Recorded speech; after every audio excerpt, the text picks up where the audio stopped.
Hello everyone and welcome back to the Beatles Forever. In this video, I'm going to keep on going through the book John Lennon, Nowhere Man. It was based on his journals and it was written by Robert Rosen, and he creates what John was going through on his last days on Earth. And I keep saying that this is the end, but then I keep finding things out in the video and then it seems like there's more material, so I'm not going to keep saying it's the end because it really isn't the end. It's really been interesting to find out about John. And the book has been like being invited to the apartment of the Lennons and hanging out with them. And we get to see what a complex person John Lennon was. So let's continue on. So Paul McCartney and John Lennon. Well, John was a bit jealous of Paul when John was taking time away from the music industry. Paul and John had always worked together and they would inspire each other to write songs. So Paul now was turning out hit after hit. Paul, John felt, was the most successful ex-Beatle. He had a bigger family and Paul was happier. So John was trying to escape his Beatle past, and Paul kept pushing for Beatle reunions, and John was sickened by it. John felt that Paul hadn't changed in 25 years. In 1976, Paul would show up at the Dakota unannounced from time to time. John would open the door and Paul was there holding a guitar, smiling. Sometimes Linda would be with him too. So John went along with it for a little while, and they would hang out and watch TV, and most of the time, John was tired after spending the day with Sean. John then told Paul, "It's not like we're 17 years old anymore. Next time, call before you come." Paul then asked, "Are you telling me to F off?" And John said, "If that's the way you want to put it, then F off." That didn't go over very well, of course, and John always loved Paul like a brother. He just couldn't stand being around him from time to time, I guess.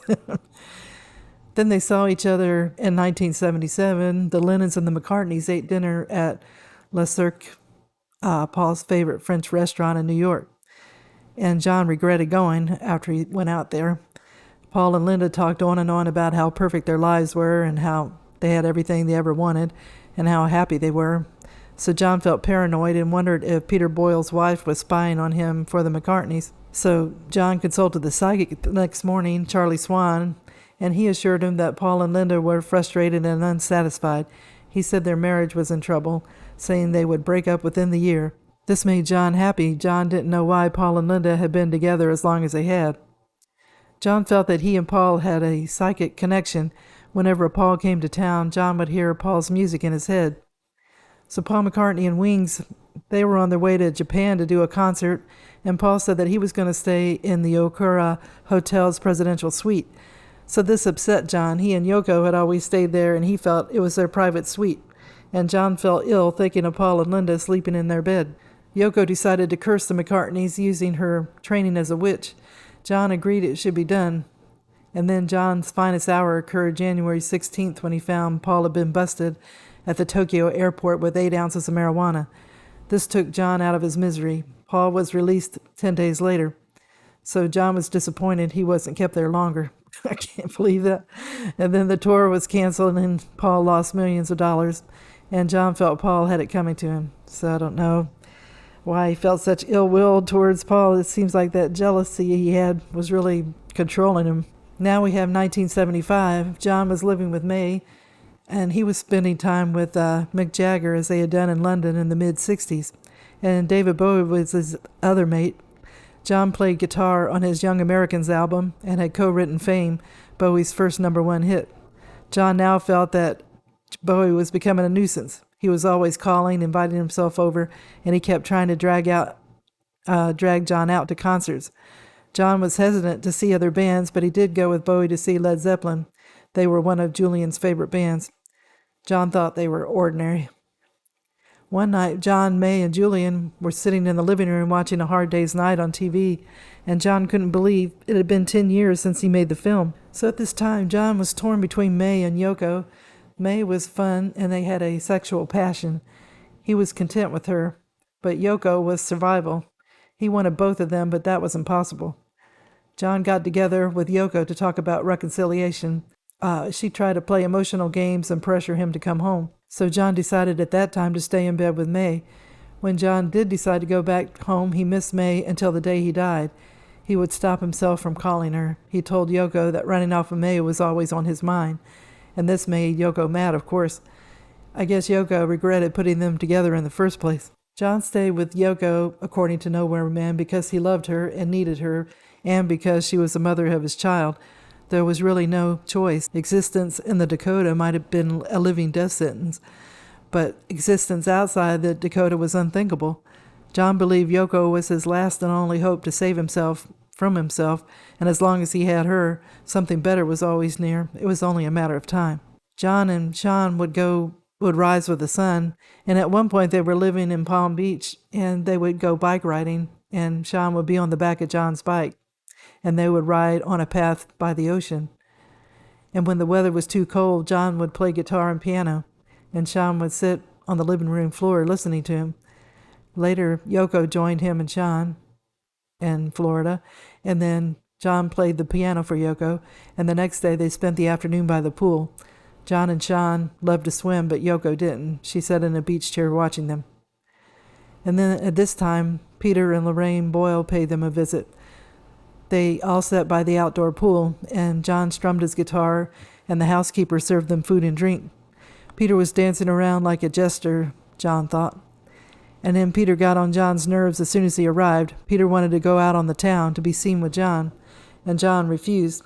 Peter kept insisting, so John agreed against his better judgment. They went by limo to La Petite Marmite, an exclusive Worth Avenue restaurant. As soon as they stepped out, the paparazzi were on them. Their dinner was interrupted by people wanting autographs. Peter got what he wanted. He was seen in public and photographed with John. Now John felt that Peter would have to pay the price. When they got back to the house, John in front of the servants said that Peter was dumb. And Peter shouted, "Don't call me dumb. I'm not dumb, and you can go F yourself." And then Peter started to cry. John was glad he had driven Peter off the edge. He felt emotionally and spiritually superior. Then he got bored with the mind games, and he sent the Boyles home. I'm surprised they stayed around that long to be sent off by John. After he called him dumb, he should have just left the house. Now we have Yoko's 47th birthday. Yoko was depressed, and it wasn't fun being around her. John always wanted to do that extra something on her birthday.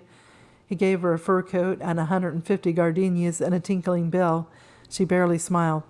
So then John brought up a shopping spree, and that perked her up. She went to Saks and in less than an hour spent $17,000 on clothing. And there was no place to put all of it, so the next day they bought $2,000 worth of storage trunks. Soon after Yoko's birthday, Julian gave John a call and asked if he could pay him a visit at Palm Beach. When Julian had come the previous April, John had been nervous seeing Julian, but they got along well when they did get together. Julian, at this time, he wanted to be a drummer. 1979 was the first time John, Yoko, Sean, and Julian were together in the same house. John had hopes that they could stay together permanently, but deep down he knew it would never happen. John knew Julian resented Yoko and felt that she broke up John's marriage with Cynthia. Yoko got the vibes too. When she tried to reach out to him, he would refuse her. Yoko tried to get close to Julian by showing him how to do origami, but Julian only pretended to be interested. John was moved that Julian wanted to be a rock musician like he was. While everyone was on a chartered yacht, John and Julian sat alone in the front of the boat talking. John tried to explain what had happened all those years ago with Yoko and Cynthia. He told Julian he loved him and they would be closer than ever in the future, but it would take time. So this was the first time John had tried to explain what happened to Julian. He said to Julian that he would never let so much time go by without them seeing each other. And then Julian had a lot of presents to take back home with him. John wasn't happy to see Julian go, but the stress of their meeting made it a relief when they said goodbye. And he had felt the same way when Julian had visited in 1975, and they would never see each other again. Julian called John in February 1980 to see if he could visit, and John said no, and it was for Julian's own good. He needed to stay home and study for exams in order to graduate high school. John didn't pass his because he didn't care. He felt he didn't need a diploma to be a musician. He told Julian that education was important. Julian wasn't doing very well in school, and Cynthia told John that Julian was smoking cigarettes and staying out late drinking. He was also in trouble with the police setting fires and racing through town on a dirt bike. And the police let him go because he was John's son. John prayed that Julian didn't get hurt. Julian was just like John. He didn't care about school, and school bored him. Whenever Julian called John, he asked for money. It seemed to be the only thing he wanted from him. John felt guilty about abandoning Julian and Cynthia. John decided he wasn't going to give Julian money every time he asked for it. Julian was young and irresponsible. He felt that he was taken care of and he didn't need money. So what was he going to use it for? To drink more beer? Let him earn money on his own. He thought when he turned 21, he might give him more money, but not before that. So it's funny that John and Julian both didn't like school. It bored them both. John was happy that Julian wanted to be a rock musician, but didn't want him to fall into the pitfalls that he did, which shows he really loved him as much as Sean. John and religion. One night, John and Yoko were watching the Grammy Awards on TV when he saw Bob Dylan performing "Gotta Serve Somebody." The message in the song was, it doesn't matter who you are or what you do, you're going to have to serve either Satan or God. John got mad about it. He remembered how he had 3 years earlier embraced Jesus Christ, but it only lasted 2 weeks. In 1977, John had been watching TV preachers, and despite his better judgment, he became a big fan of Billy Graham. He had at first watched for entertainment, then decided to be touched by the love of Jesus Christ, and it drove him to tears and happiness. He drew a picture of the crucifix. He was born again, and he shared his feelings with Yoko. So John and Yoko would sit in front of the TV watching Billy Graham's sermons. Every other sentence out of John's mouth was, "Thank you, Jesus," or "Thank you, Lord." And then John seemed to have a sudden change of heart, and John apologized for subjecting Yoko to Billy Graham. So now he was seeing Bob Dylan singing about Jesus, and he couldn't take it. John in the book said he used to respect Dylan. They were almost friends. He was influenced by him. In 1970, John renounced Jesus and Dylan in his song "God." He didn't believe in either one. Now the song "Serve Somebody" filled him with rage. He picked up his guitar and created the song "Serve Yourself." He lashed out at everything and everybody: Jesus, Buddha, Muhammad, Krishna, his sons, his mother, the world. Then he stopped playing the guitar and cried out for mother, any mother. The song said, "It's mother who's responsible for everything, 'cause she brought you into this world." 4 months later, he recorded the song, but this primal version would only be released 19 years later on the John Lennon anthology. I will end the video here. I guess I shouldn't have said that this would be the conclusion. The good news is that there's more to learn about John and his thoughts. So in this video, we learned that John was so jealous of Paul in his life. He felt that Paul was happy in his marriage and life and that he was successful, and John didn't want him to have all that, and John Lennon wanted to beat him in some way. I'm sure that he felt Paul was like a brother to him.